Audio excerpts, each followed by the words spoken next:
First guy, Brian Branch out of Alabama, number 14. Then we'll talk Texas A&M's Antonio Johnson. He's number 27 for those guys.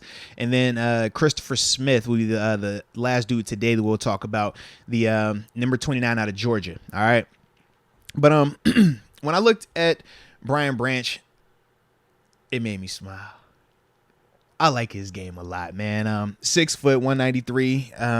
Juniors, where they had him listed as 90 tackles, 3 sacks, 2 picks, 7 PBUs this season.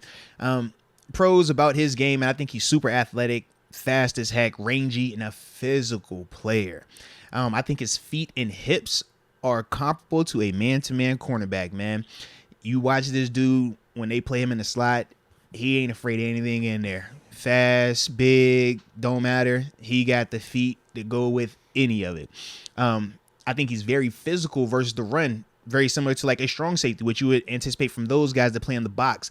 He's a fundamentally sound tackler who explodes out of his hips, and it makes those tackles very violent. But don't confuse his violence with lack of fundamentals. Like I said, man, he wraps up, head on the right side of the ball, feet moving, which is key because at the NFL level, you're not just knocking dudes down. You have to tackle them with those fundamentals. Contact bounce at this level is just way too good.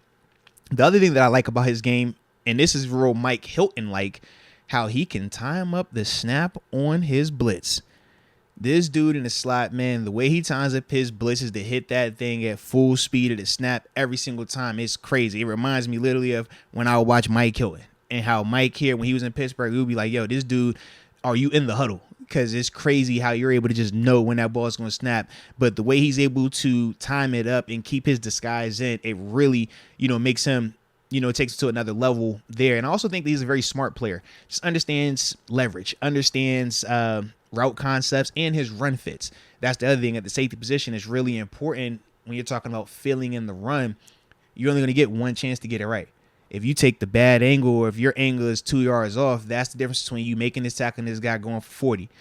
And when I watch Brian, he corrects it with his eyes first, which is key when you're talking about just the technique from that position, how to coach it up. You want to see that angle and make sure it's correct visually, and then your feet go.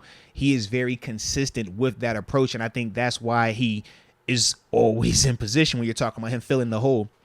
And then I just think that he's a very competitive player that, sets the tone. The urgency when you watch him play, whether it's run game, pass game, man, he is trying to get to the ball and he's trying to arrive with bad intentions. Now, some of the things in terms of if I had a knock on him, I look at the position flexibility and it makes you wonder, is this dude, we know he can play safety. Do you like him as a slot though? Like, because I think that he could play slot at this level as well as a full-time guy. So it's not a negative, but you sounds like positive. Actually. Yeah, but it's one of those things you just got to decide though. Because once again, when I think of Tyrann Mathieu, right? Because that's literally who this guy reminds me of.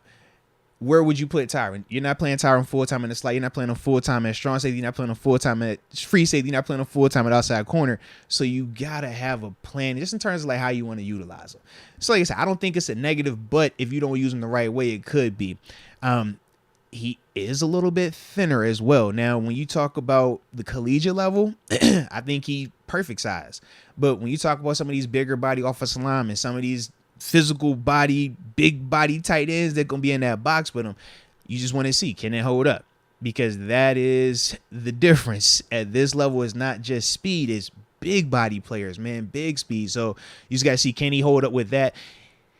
And it didn't show up a lot, but it showed up enough that it caught my attention on some of the times where they challenge him on the deep ball.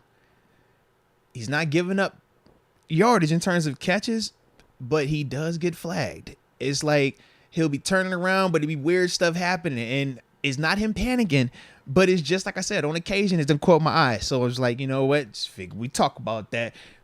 We splitting hairs. But it's something I'm like, hey, man, I don't need no highly penalized dude. Collegially, you get away with it. Man, you get a penalty 40 yards downfield. It's just a 15-yard, from where the ball was snapping, you move forward. It don't kill you. NFL, that kills you. That's a 60-yard penalty. That's some of the stuff that I'm just like, yo, can we clean just a little bit? Just clean that up. But outside of that, man, like I really, really enjoyed watching Brian Branch, number 14 from Alabama, man.